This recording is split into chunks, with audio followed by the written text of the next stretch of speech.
how exciting is this? How many of you traveled to be here in Austin, Texas today?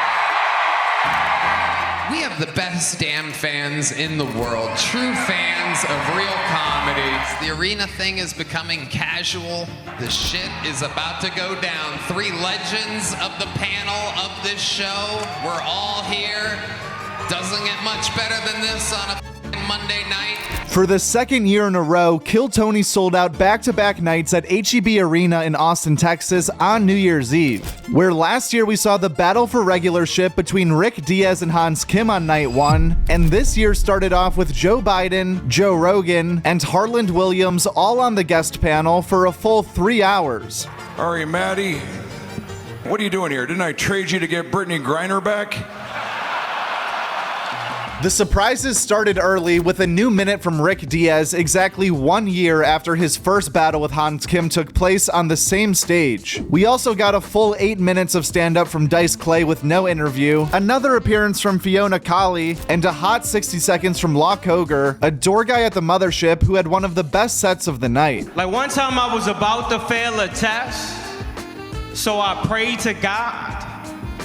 Not even 30 seconds later, 9/11. Thank you, God.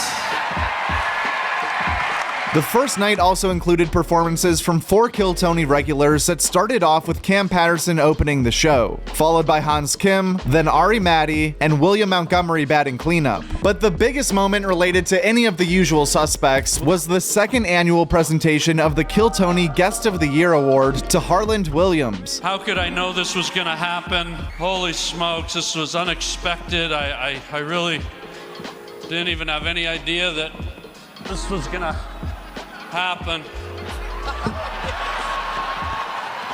And to be named Comedy Sex Machine is unbelievable. I really had no idea this was gonna happen.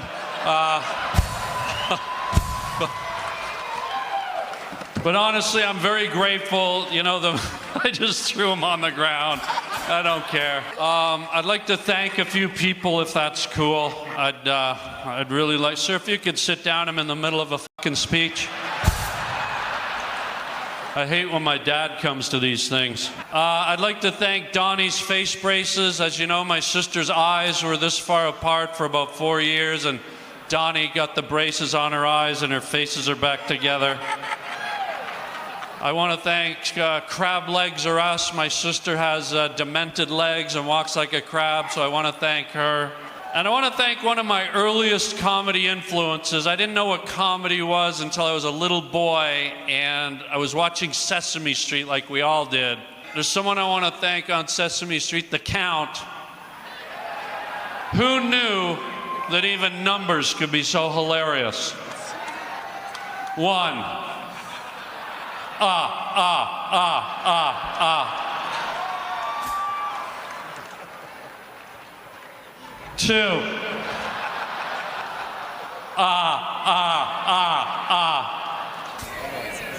3. Don't spoil it. Fuck you.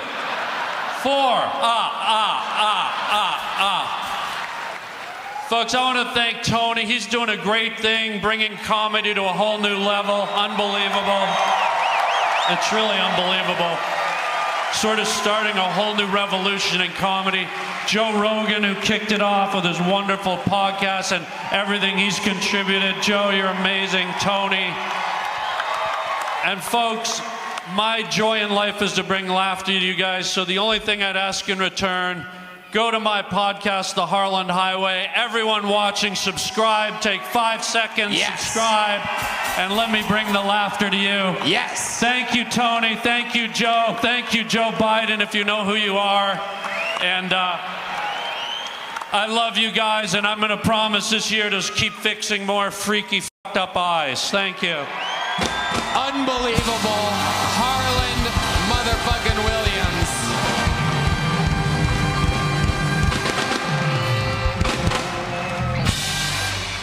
Amazing. Just a little fun fact for those of you.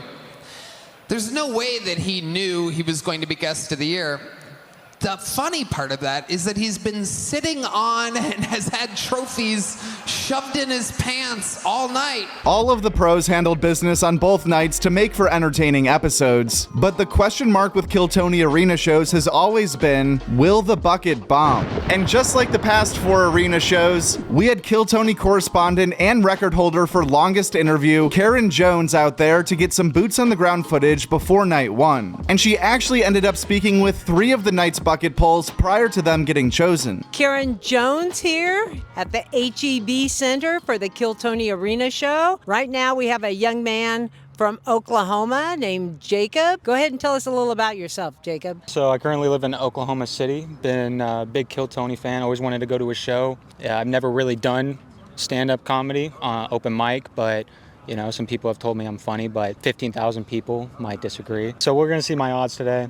I'm not really sure if I'll make it, but I'm here for fun. I work in a massive warehouse, and my job is as a problem solver. And what I basically do is I'm the high priest of the internet's most fucked up things.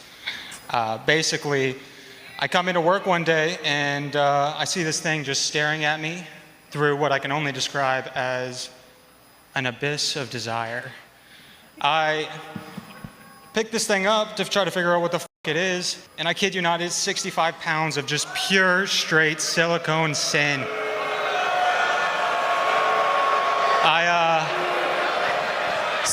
This thing was so crazy. Thomas, guys, I forgot to say this earlier. Save your booze until the end of the set. Keep going, Thomas. It's also not Thomas, it's Jacob. Talk right into the mic. Okay. You got his name wrong. So there's this giant. That was a very Thomas thing to do right there. Apparently. So Go ahead, David. damn. Okay. I'm digging myself a hole. So the warehouse I work at, there was this. Fuck. Yeah, but so I'll cancel it there. See if I can save myself in an interview. Come on, Thomas the Train. Keep going. Okay. So,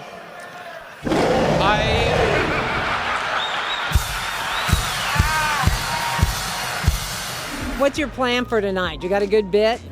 I got like a minute. I think that'll do great in front of this crowd. Have you ever been up on Kill Tony before? I've been up twice already. How'd you do?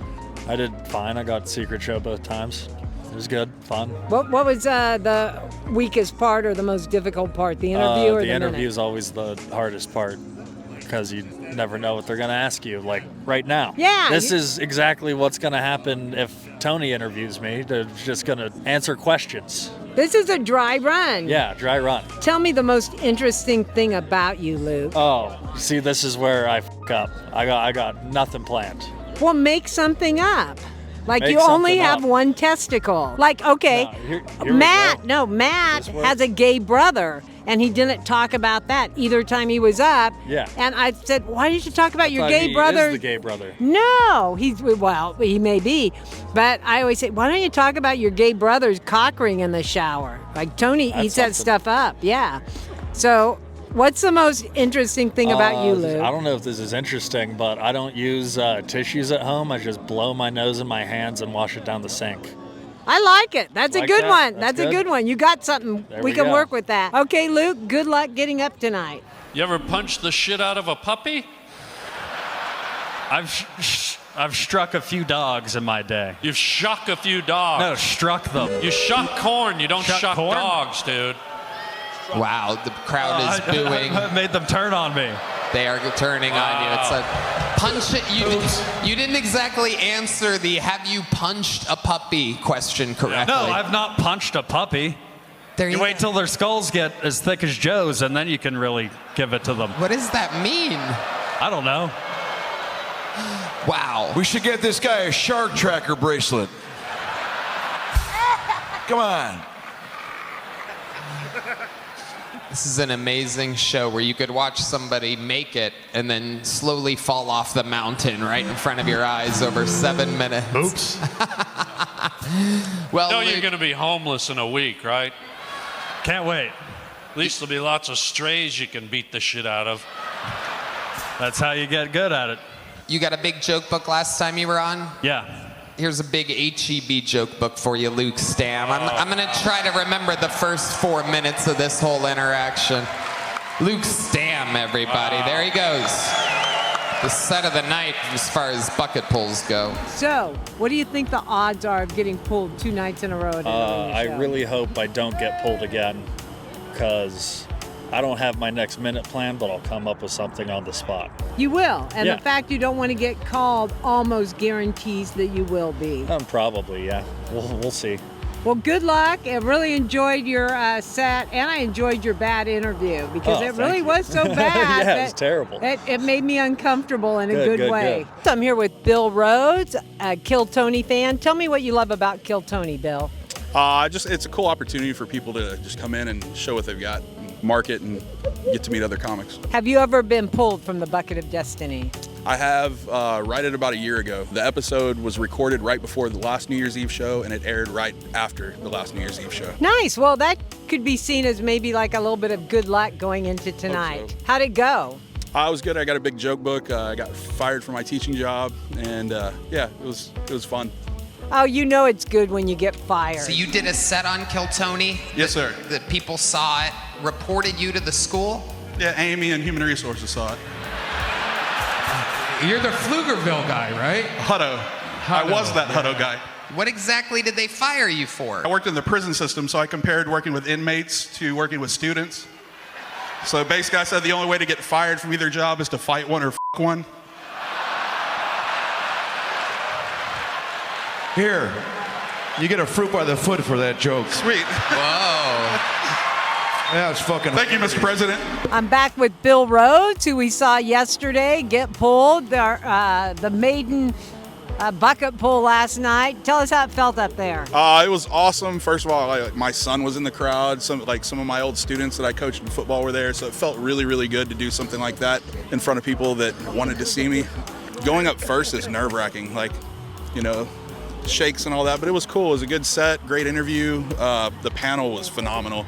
I love Adam Ray as Joe Biden, Adam Ray, Dr. Phil, he's great. Harlan Williams is fun, so the energy was just like nothing I've ever experienced before. Because of Adam Ray showing up as Joe Biden and the spectacle of the arena, a lot of people thought Shane Gillis' Trump was for sure coming out at some point Friday, or maybe even as the full-time guest on Saturday. Neither of which ended up happening, but his name did still come up. Look back at that camera again. Can we zoom in one more time? And can we just take note that this is what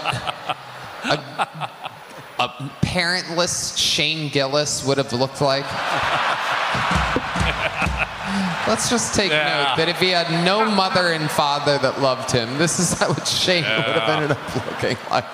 He should be attacked by a shark. That f***ing guy. Look at him. That's Payne Gillis. People online that paid for the live stream 6 weeks ago all seem to agree that the first night was the better episode. And just like the past arena shows, it was pretty clear from the jump that most of these bucket pulls were just not gonna do well in front of this many people. As outside of the Legends bucket at MSG, 99% of the bucket pulls have bombed during arena shows despite hundreds and hundreds of comics signing up. Well, Tony can be a tough interview, but he seemed to be in a good mood last night.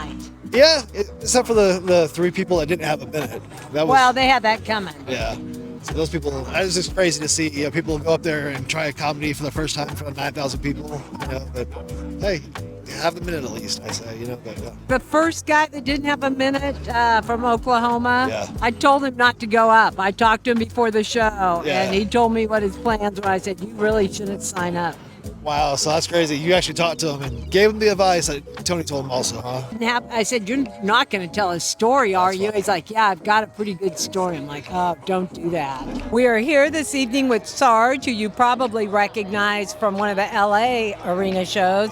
Tell us the name that you want to go by. I call you Sarge. That's fine. That's what my friends call me. I just go by Brendan on my stage name, trying to bring it back. Well, what can you tell us about your Kill Tony pool at an arena show? What was that like? That was fantastic, amazing, everything that I could imagine it would be, and unexpected. Like, what are the odds?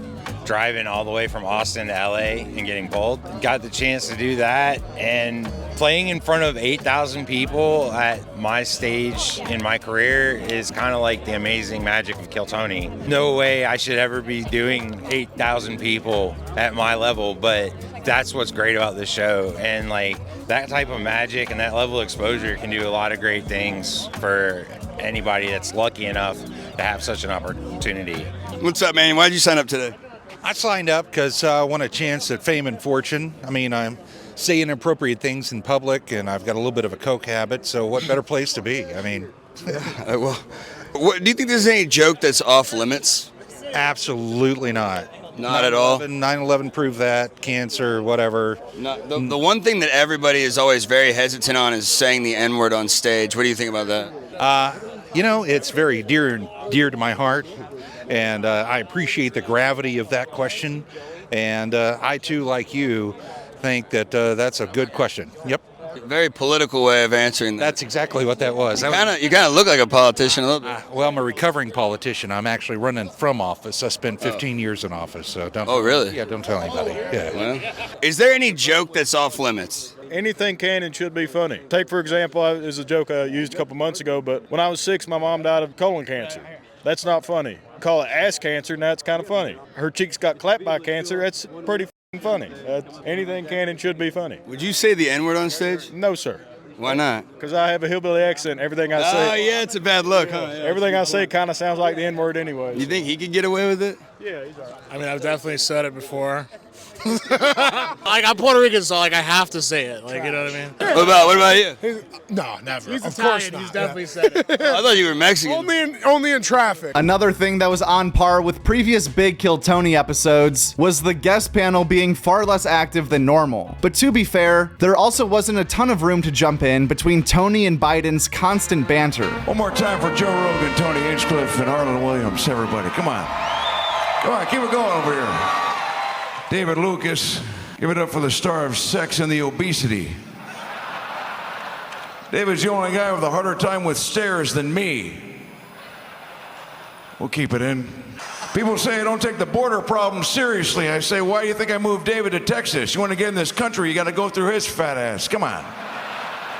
Keep it going for Hans Kim, everybody. Come on, he's still here. Keep it going for Hans Kim.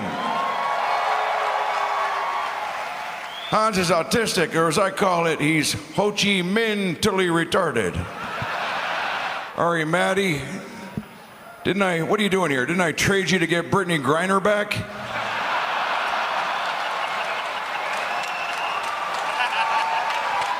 Happy holidays. Ari, you look like you have a 401 KKK. Ari looks like he watches Disney movies just to see the parents die.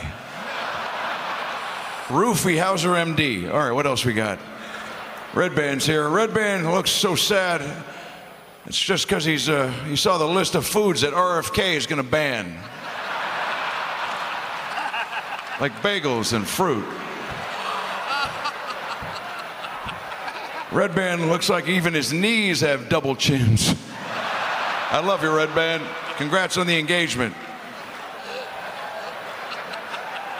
What else we got? Hans Kim buys his clothes on Amazon. Tony looks like Marty McFly got on the DeLorean and set it to gay guy.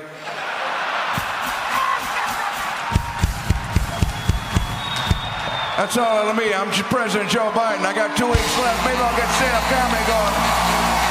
Night 2 was basically the same thing as far as the pros coming to play and the bucket pulls lagging behind. Which again is not a huge surprise because just like regular stand-up, Kill Tony is also better in a smaller room, with the big shows really serving more as a fun event every once in a while for all the fans to appreciate just how far things have come. Because even though it feels normalized now, it's still insanely cool that Kill Tony is even able to play these arenas, especially 2 nights back to back in their hometown. Guest spots from last week: Joe Rogan sat down with Brett Weinstein, Bridget Fetze, and John Reeves. Tim Dillon was on Jim Norton Can't Save You. Legion of Skanks featured Jason Ellis and Tim Butterly. Tim Butterly also stopped by Madhouse with Maddie Smith and the Lewis and Zach Show. Two Bears, One Cave was Bert and Tom, Tom and Bert. Dan Soder was the guest on Are You Garbage? Dax Flame took his shoes off with Rick Glassman. Garth Reynolds made it weird with Pete Holmes. Fahim Anwar stopped by Fitzdog Radio. We Might Be Drunk hosted a Valentine's dating game. Jim Norton and Tony Caruso were on Kill Tony. And Matt and Shane's secret podcast was Just the Bros. Then I go on stage, and apparently while I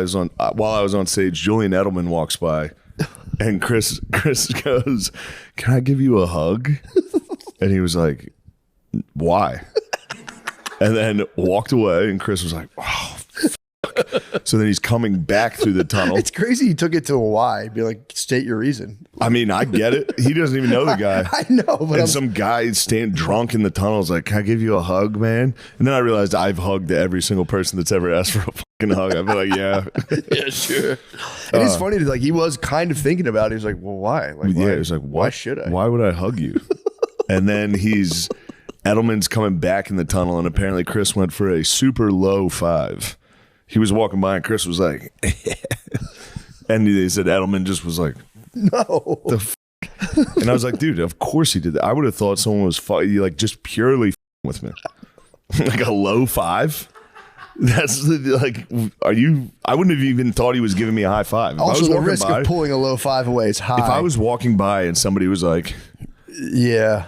What are you doing? What is this, man? Ari Shaffir was on This Past Weekend with Theo Vaughn. John Stamos took a ride on the Harland Highway. Mike Feeney was the guest on Sag Daddy DePod. Hamilton Morris was on You Be Trippin'. Will Sasso visited Stavi's World. Ryan Foster was on The Tim Butterly Show. Justin Martindale was on Whiskey Ginger. Russell Howard sat on the couch with Soder. You Know What Dude featured Colin Terrell. Story Wars was a battle between Jordan Jensen, Brendan Sagalow, and Yamanika Saunders. Sarah Weinshank went on First Date. Jamie Kennedy did stuff with Howie Mandel. Felipe Esparza stopped by the Steph Infection. Felipe also visited the Honeydew and Bertcast. Rory Scovel was on Working It Out. Rachel Feinstein sat in the Wayback. Jason Ellis was on Being Ian with Jordan. And Flagrant, History Hyenas, YMH, The Church of What's Happening Now, The Duncan Trussell Family Hour, Rough Week, Burbs Bros, Stuff Island, Solid Show, and Tim Dillon all did not have guests. As far as new stand-up comedy specials that are either out right now or coming out soon, Aaron Weber's Signature Dish is out on the Nateland YouTube channel. Other specials out on YouTube include Rafi Bastos' Unfamiliar Territory, Reese James Spilt Milk, Maximini Randomly Selected, and Marcus D. Wiley Marriage is Major Surgery. Felipe Esparza Raging Fool is out on Netflix, and Kelsey Cook Mark Your Territory came out on Hulu. We also had Joey Avery upload 22 minutes of crowd work from his weekend in Colorado, and Josh Johnson's weekly Tuesday upload featured 30 new minutes filmed in Cleveland, Ohio. We also have a few specials in the works right now that will be coming out soon, starting off with Big J. Ogerson, Them They on February 15th. On the 19th, Rosebud Baker Motherload comes out on Netflix, and that same day, George Lopez will have a new hour out on Prime Video. Then just 3 days later, Chris Stefano, It's Just Unfortunate, debuts on Hulu. Do you have a name and release date yet?